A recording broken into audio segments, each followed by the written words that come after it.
Welcome to today's episode of Mic Drops, Monologues, Interviews, and Conversations with yours truly, Elwin Green. And today is a monologue. Today is also a test. This is me testing out YouTube's live stream feature. All of the episodes prior to today have been pre-recorded, and I wanted to give a shot to during a live episode. Of course, this being merely a test, it does not have the dynamics of what a live actually, the dynamics that would occur with a live episode that was announced in advance, because a live episode announced in advance, we would certainly hope we have an audience commenting, commenting in the chat, and therefore creating some interactivity between myself, my guests, and you beautiful people out there. But with all of that said, I am actually going to step away for just a second because I think I need to take a sip of something. I'll be right back.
All right, we are back, and this is going to be fairly short, partly because this is improvisational.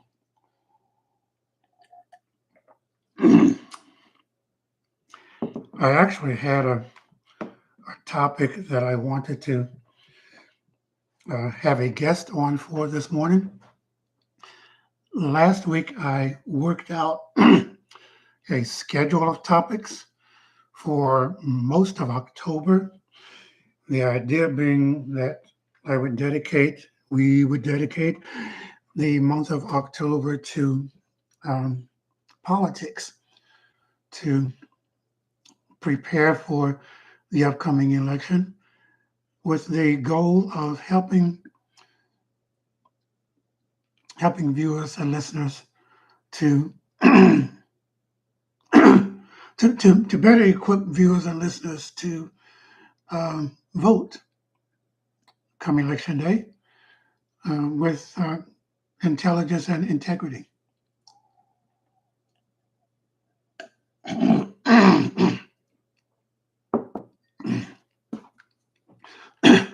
sorry. But my plans for having a guest for this morning didn't work out, so here I am experimenting with the live stream on my own, and I want to just actually talk a little bit about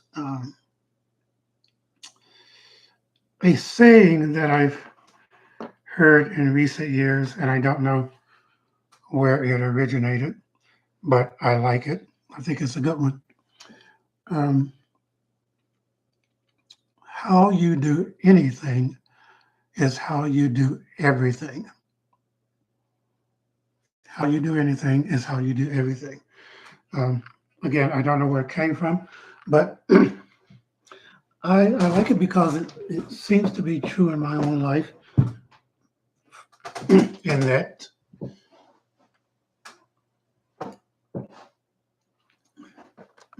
your basic approach to life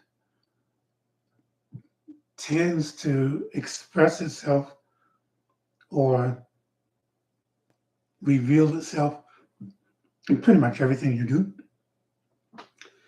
A sloppy person will do things sloppily. A precise person will do things precisely. A thoughtful person will do things thoughtfully. An impulsive person will do things impulsively. Whatever the actual thing is that they're doing, the way of doing it is an expression of who they are. Um,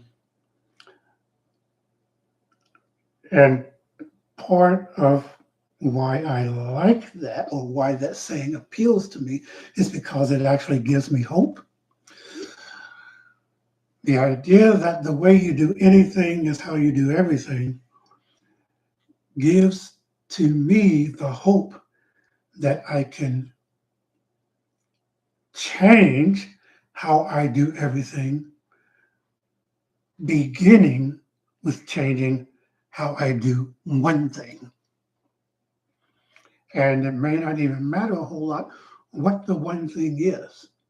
But if I get good at doing one thing in the way that I want to do everything, then perhaps that injection of consistency into my behavior regarding that one thing will grow into a consistency of behavior that affects over time everything. So that's that's um, that's why I like the saying, and I actually hang a lot of hope on that idea because I feel like I need to change everything, uh, or the way in which I do everything. Um, and by the way, in case you haven't picked up on this yet, part of what this means is that changing everything actually just kind of means maybe changing a little bit here, right? Just a little bit of a change here results in big change all over the place out here. So with that in mind, I have been trying to be more mindful and pay more attention to how I do things, just the way that I go about doing things. And in that, I have found myself thinking more and more often about a word from the Bible, from a book that probably most Christians have never even read. First of all, because it's in what we call the Old Testament, and second, because um, it's not a fun book.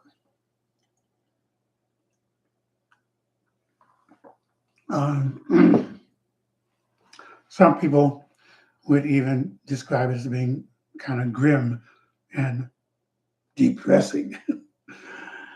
And those of you who are familiar with it may have already guessed that I am referring to the book of Ecclesiastes.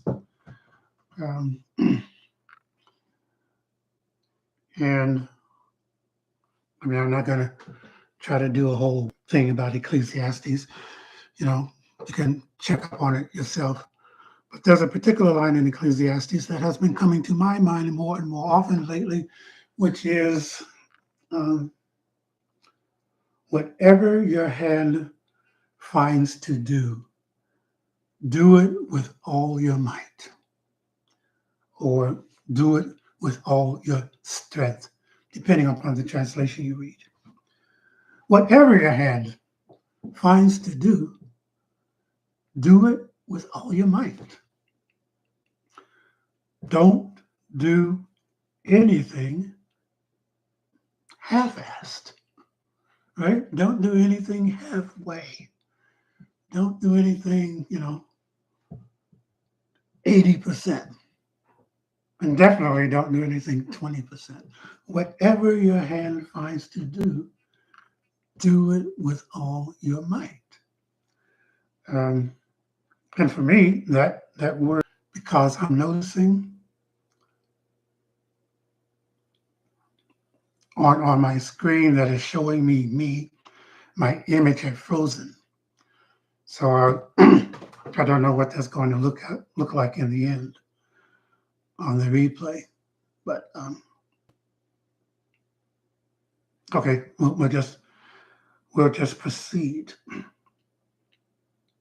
I've been thinking about what it means to do something with all your might, and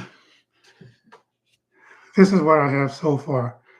Number one, to do something with all your might means to do it with all of the physical energy at your disposal, right? And that may not even be or feel relevant to a lot of the stuff that we do, um, like writing an email, right? Or doing laundry, right? Uh, but actually, I think that even in mundane tasks, that can translate into, um, in a very granular way, the physicality of our execution. We can do things in a very, you know, slow kind of way, or we can do things with alacrity. We can do things with the quickness, right? We can do things with speed, not rushing so as to be sloppy, but to do things as quickly as physically possible while still maintaining, like control and doing things effectively, right? So the first thing that comes to mind is doing whatever you do with as much physical energy as you can, and that will often translate into alacrity, doing things quickly, doing everything ASAP. Um, Second thing that could mean, doing something with all your might, is doing it as intelligently as you know how, and doing it, um, thinking through what you're doing first of all, before you begin the actual action of doing it, but also continuing to think about what you're doing while you're doing it, to uh, do it as best as you can in that moment, um, which, if you're really paying attention to what you're doing in the moment that you're doing it, um, that can lead to doing it better the next time because you're learning as you're doing, right? Um, and there are so many things that we do in a rote kind of way that we don't consider the possibility of learning to do it better as we're doing it. Um, I just mentioned a few minutes ago doing laundry. I have been trying to learn to do laundry better. And what does that mean? What does that look like? Well, that means being more careful when I go to the laundromat, because we go to the laundromat, um, choosing more carefully which machines to use. Um, it means being prepared to load up a series of machines in rapid sequence, um, so that they can all start. I can get them all started like within a few minutes of each other so that they can all finish up within a few minutes of each other. Just little stuff like that, right? To get better at doing that particular thing. So anyway, trying to be intelligent, trying to do it with all of my intelligence. Um, so doing things with energy, doing things with intelligence, um, and doing things with an attitude of eagerness rather than reluctance. I catch myself doing a lot of things reluctantly for whatever reasons. And so I find myself increasingly challenged to say, can I, how might I do this thing with eagerness instead of reluctance? Because reluctance will was almost certain to prevent me from doing something with all of my might, right?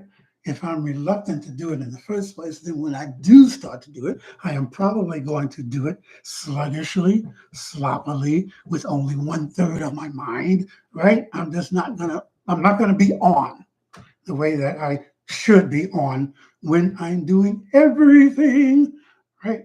So instead of doing something to replace reluctance with eagerness, uh, to replace, man, I don't really want to do this with, boy, I just can't wait to see what happens when I do this, right?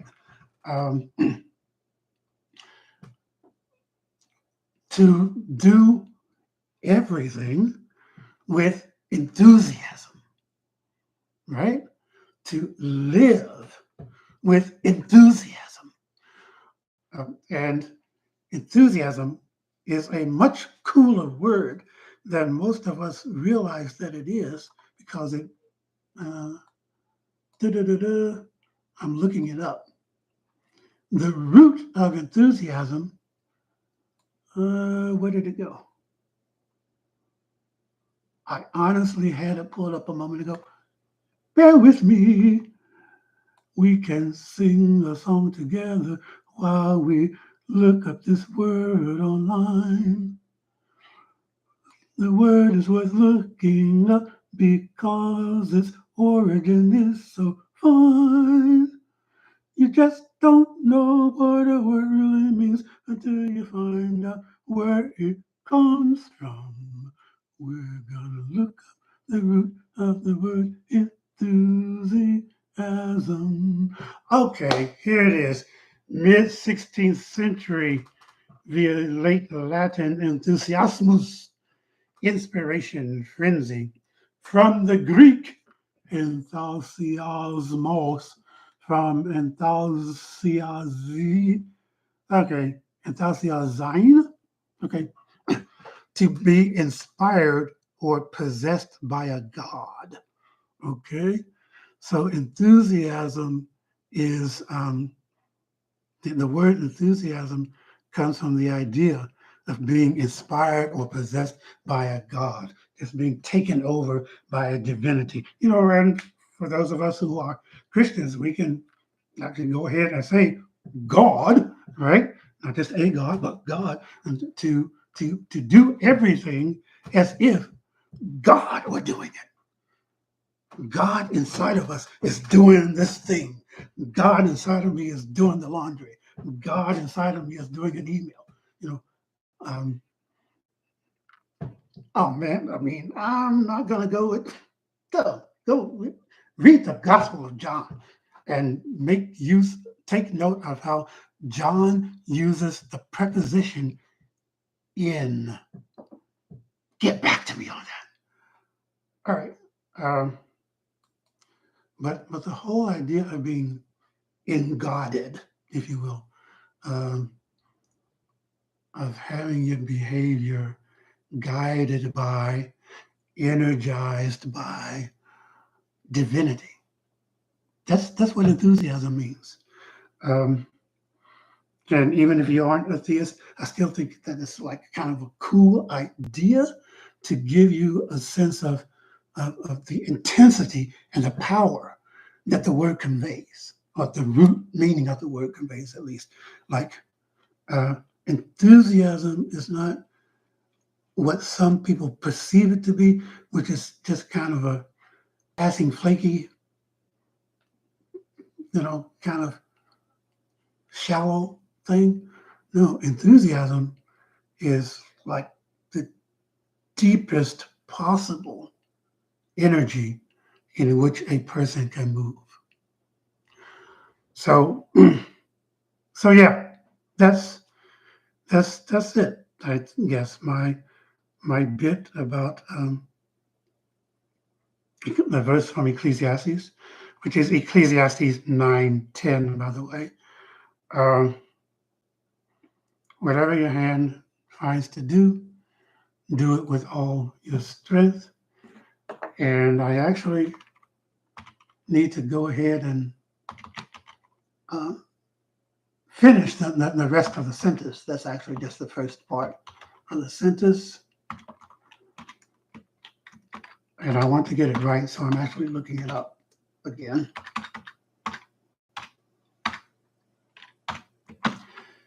Ecclesiastes 9:10 says, whatever your hand finds to do it with all your might. For there is no work or device or knowledge or wisdom in the grave where you are going. Whatever your hand finds to do it with all your might, because there's no doing after this. Not in this world. No. As a Christian, I do believe actually that there's a whole lot of doing in the next realm, but our time here is short. Making the most of it and making the best of it requires that we don't do anything half-assed ever, but that we do everything that we do with all our might. And I am bold enough to suggest that we can begin learning to do everything with all of our might by doing one thing with all of our energy, all of our intelligence, all of our thinking and being. Pick one thing, any one thing, and do it with all your might. Okay, this is where I'm going to sign off.